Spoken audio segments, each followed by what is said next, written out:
सूक्त प्राकृत। हरि ओम अनंत शीर्षे अनंत चक्षु अनंत पदधारी, चराचराते व्यापून उरला दशांगुले श्रीहरी। महापुरुष हा त्रिकाल भरता देवांचा देव, अजन्मा परी सोडून धावे रक्षानार्थ ठावो। दृश्य जगत हे महिमा याचा एकची पद मात्र, अदृश्यातही नांदती ती पदे याची सत्पात्र। त्रिकाल आत्मा विभू निरंजर अनंतात डोले, एकच ज्योती उत्पत्ती लय खंडहीन खेळे। चेतन नोहे अचेतनाही जागुनी उरला, अविद्येत जे रमले त्यांना भासुनी ना दिसला।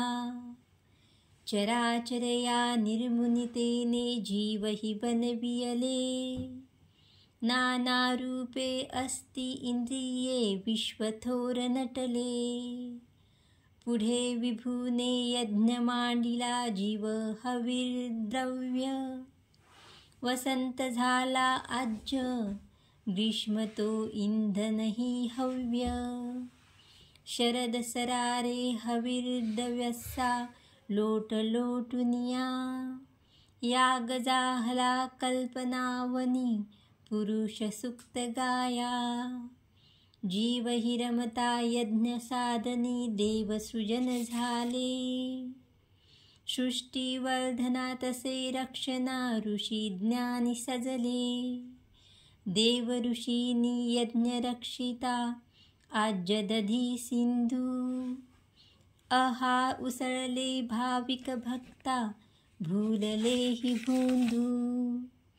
अरण्यवाशी पवनाहारी जीव हि ते सृजन, ग्रामी नगरी पशु जाहले तदाच निर्माण। अनादिकाली महायज्ञ तो असा चेतताना, ऋग्वेद यजु साम छंदही उठले स्वर्णाना। यज्ञ साधनी अश्वही झाले पशु उभयदंती, गोमाता ही शेळ्या मेंढ्या सृजन यज्ञ प्राप्ती। सहस्त्र शीर्षे पुरुष जन्मला विराट तो कैसा, हस्तपादनी मुख मांड्या त्या जाणाव्या कैशा। ब्राह्मण त्याचे मुख जाणावे क्षत्रिय बाहुबल, वैश्यही मांड्या शूद्र तयाचे पद जाणा मूळ। चंद्रापासून मन जाहले सूर्य सृजन नेत्री, अग्नि इंद्र मुख ज्याचे ते वायू प्राणसूत्री। अनंतरिक्ष ते नाभी ज्याचे शीर्षे हेच स्वर्ग, पदापासूनी भूमिमाता दिशा कर्ण मार्ग।